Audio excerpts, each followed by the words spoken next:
রহিম। আমরা আজকে ইসলামী নবজাগরণ front IRF এর ব্যানারে এখানে সমবেত হয়েছি আমাদের গাজার অত্যাচারিত মুসলিম গণহত্যার শিকার এবং এথনিক ক্লিনজিং এর শিকার ভাই বোনদের সাথে একাত্মতা পোষণ করার জন্য। আমরা গতকালকে দেখেছি যে আমাদের বাংলার মুসলিমরা একটা নজির স্থাপন করেছে, সারা বিশ্বের মানুষ উদ্বেল হয়েছে আমরা যেভাবে রাস্তায় নেমেছি। তো আমরা আজকেও তার ধারাবাহিকতা এখানে আসলাম। আমি আজকে এখানে আপনাদের সামনে এসেছি আমাদের যে কোটি কোটি হৃদয়, ভগ্ন হৃদয়, গাজার জন্য আমাদের যে উদ্বেলিত ভগ্ন হৃদয়, এর একটা হৃদয় হিসেবে আপনাদের সামনে এসেছি।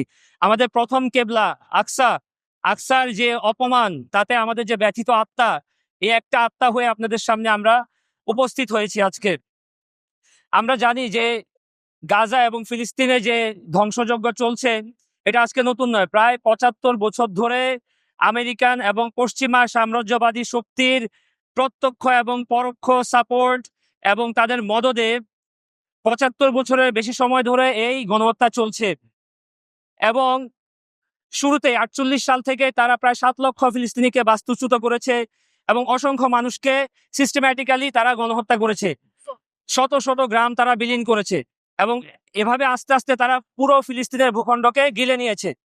ফিলিস্তিনের যে ইস্যু, এটা শুধুমাত্র কোনো জিও পলিটিক্সের ইস্যু না, এটা শুধুমাত্র আরবদের ইস্যু না, এটা শুধুমাত্র যারা সেই ভূমিতে বসবাস করেন তারা ইস্যু না, এটা আমাদের সকল মুসলমানদের ইস্যু, এটা আমাদের ইমানের বিষয়, এটা আমাদের আত্মার বিষয়।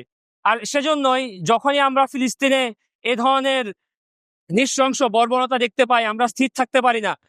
আমরা আমাদের মধ্যে আমলের যে তারতম্যই থাকুক, তা সত্ত্বেও আমরা সবাই রাস্তায় নেমে চলে আসি। তো একটা বিষয় আমাদের যে পূর্ববর্তী বক্তা তাদের থেকে ক্লিয়ার আপনারা বুঝতে পারছেন, এবং আমরা সবাই জানি যে ইসরায়েল কোন শক্তির বলে এভাবে দিনের পর দিন গাজায় যে গণহত্যা এটা চালাচ্ছে। এর প্রধান পিছনে আছে আমেরিকা, যাকে আমরা সাপের মাথা বলে চিনি। যে আমেরিকা দীর্ঘদিন যাবৎ ইসরায়েলি যে গণহত্যা এটাকে এনাবল করে যাচ্ছে। বাইডেন খুব রিসেন্ট সে ইসরায়েলকে অনেক অস্ত্র দিয়েছে ৭ অক্টোবরের যে অ্যাটাকের পরে। এরপরে ট্রাম্প এখন এসে সে বলছে সে গাজাকে পুরোপুরিভাবে এনক্লেভটাকে পুরোপুরি নিয়ে নিবে। সুতরাং আমরা বুঝতে পারছি যে আমেরিকার মদদ ছাড়া ইসরায়েল কখনোই এ ধরনের গণহত্যা দিনের পর দিন কোনো ধরনের কনসিকুয়েন্স ছাড়া তারা এভাবে চালানোর কোনো সাহস তারা পেত না।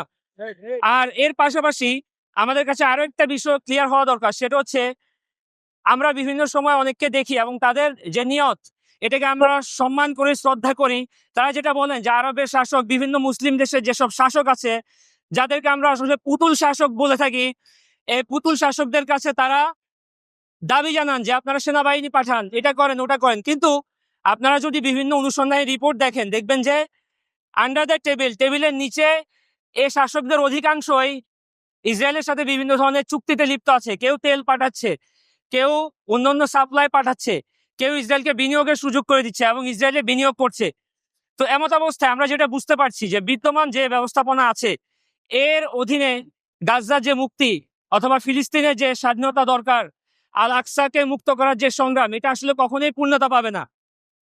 আর আমরা যদি মনে করি যে ইসরায়েল শুধুমাত্র কিছু ভূমির জন্য, কিছু জায়গার জন্য এটা করছে, তা না। কারণ আমার আগে শফিক ভাই বললেনই যে ইয়াহুদি এবং মুশরিকরা এটা আমাদের জন্য কত পরিমাণ শত্রুতা পোষণ করে, এবং আল্লাহ সুবহানাহু ওয়া তাআলা এদের যে শত্রুতা, এটার যে প্রকৃতি তিনি সূরা বুরুজে ক্লিয়ার করেছেন। আল্লাহ সুবহানাহু ওয়া তাআলা বলছেন ওয়ামা নাকামু ইল্লা আইয়ুমিনু বিল্লাহিল আজিজিল হামিদ। আল্লাহ সুবহানাহু ওয়া তাআলা বলতেছেন যে তারা তাদেরকে কেবলমাত্র হত্যা করে কি জন্য, নির্যাতন করে কি জন্য, যে তারা মহাপরাক্রমশালী এবং সম্মানিত আল্লাহ সুবহানাহু ওয়া তাআলার উপর ঈমান আনে। তো আল্লাহর কথা তো আসলে মিথ্যা না। আল্লাহ সুবহানাহু ওয়া তাআলা বলতেছেন যে তারা শুধুমাত্র ঈমান আনে এই জন্য, না হলে এই যে ছোট ছোট বাচ্চা যাদের মস্তকহীন লাশ আমরা দেখতে পাচ্ছি, এদেরকে হত্যা করার কি লজিক থাকতে পারে? কিন্তু এরপরও আমরা এগুলো দেখছি। তো আমাদের হৃদয়গুলো রক্তক্ষরণ হচ্ছে, আমাদের অন্তরগুলো ব্যথাতুর, এবং আমরা আমাদের ইমানের সর্বনিম্ন দাবির জন্য এখানে সমবেত হয়েছি। কিন্তু একই সাথে আমাদেরকে হিসেব করে করে কাজ করা দরকার, এবং আমরা এটাই বোঝা দরকার যে যখন আমাদের মুসলিম ভূমিগুলো যখন আসলে ইসলামের শিক্ষা অনুসারে পরিচালিত হবে, যখন আসলে ইসলামের শিক্ষা মুসলিম ভূমিগুলোতে প্রাধান্য পাবে, তখনই আমরা আমাদের নির্যাতিত উম্মাকে যেভাবে চাই সেভাবে সাহায্য করতে পারবো।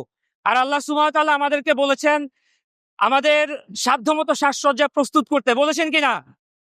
বলেছে ওয়াইদুল লাহুম মাস্তাতাতুম মিন কুওয়া, তাদের জন্য সাধ্যমতো তোমরা সরঞ্জাম প্রস্তুত করো, নাকি শক্তি অর্জন করতে বলছেন আল্লাহ সুবহানাহু ওয়া তাআলা। আল্লাহ সুবহানাহু ওয়া তাআলা বলতেছেন যারা আল্লাহর পথে লড়াই করে তারা হচ্ছে মুমিন, আর যারা কাফেরদের পথে তাগুতদের পথে লড়াই করে তারাই হচ্ছে কাফের। তো এখান থেকে আমাদের কাছে খুব ক্লিয়ার যে কারা মুমিনদের পক্ষে দাঁড়াচ্ছে আর কারা কাফিরদের ডিফেন্সে কাজ করছে। এই যে মেরুকরণ পার্থক্যগুলো, এগুলো আমাদেরকে বোঝা দরকার। আবেগের জায়গায় সবই ঠিক আছে, কিন্তু আমরা যদি এই পার্থক্যগুলো না বুঝি তাহলে হবে না। তা আমি একটা অ্যাড দিয়ে শেষ করছি। আমাদের আসলে দুঃখ করার বা খুব বেশি হতাশ হওয়ার কারণ নাই, কারণ আল্লাহ সুবহানাহু ওয়া তাআলা আমাদেরকে বিজয়ের ওয়াদা করছেন যদি আমরা আসলে মুমিন হই। তা আমরা ইমানের উপর যদি বিচল থাকতে পারি, অবিচল থাকতে পারি, ইনশাআল্লাহ আমাদের বিজয় অবশ্যই আসবে। আল্লাহ সুবহানাহু ওয়া তাআলা আমাদেরকে তৌফিক দান করুন। ওয়া আখিরু দাওয়ানা আনিল হামদুলিল্লাহি রাব্বিল আলামিন।